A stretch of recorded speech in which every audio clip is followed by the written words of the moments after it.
கீழே வந்தாங்க. கீழே வந்து ஒரு 200 மீட்டரில் பட்டறைக்கு வந்தேன் நான். சார் இந்த மாதிரி ஒர்க் ஷாப் போகிறேன், வேலை பார்க்க போகிறேன்னு சொன்னேன். 12 மணி வரைக்கும் இதில் போகக்கூடாதுப்பா, நீ மேலே போனாங்க. சார் 100 மீட்டரில் தான் பட்டறேன், அந்த பட்டறைக்கு தான் சார் போகிறேன்னு சொன்னேன். போகக்கூடாதுன்னு சொல்லி எனக்கு கீழே பிடிச்சி விட்டு சண்டை கிட்டு வண்டியை தூக்கிட்டு இதே வழியாக தான் வந்திருக்காங்க. இந்த பட்டறைக்கு உள்ளே போகிற வழியாக தான் இப்போ வந்திருக்காங்க. அந்த வண்டியில் வண்டி எடுத்துகிட்டு வந்து ஒன்று நிறுத்தி வச்சுட்டு சாவி எப்படி எடுத்துகிட்டு போயிட்டாங்க போலீஸ்காரங்க. இது என்னதான் பண்ணுறது? கரூரில் லோக்கலில் இருக்கோம் நாங்கள். எப்படி தொழில் பார்க்குறது? எப்படி நம்ம தொழில் பார்க்குறது? இப்படியே இவங்கள வந்து இதில் ஒரிஜினல் லைசன்ஸ் வேறு ஜோப்பில் வச்சுருக்கேன். இதை தூக்கி நேரம் கீழே போட்டுருந்தாருன்னா நான் எங்கிட்டு போய் வாங்குறது?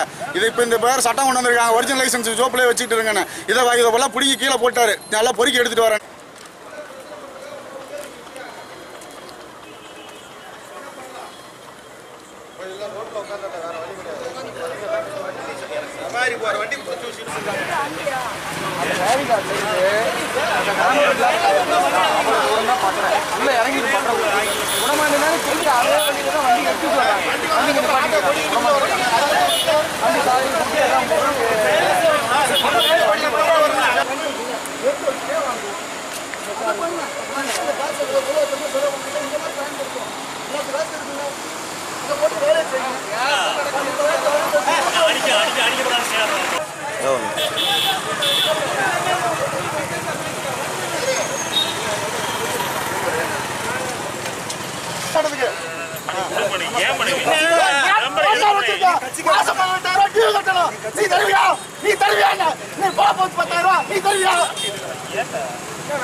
சாவி எடுத்துட்டு ஒரு பாட்டு வண்டி எடுத்துட்டு வந்துட்டாங்க.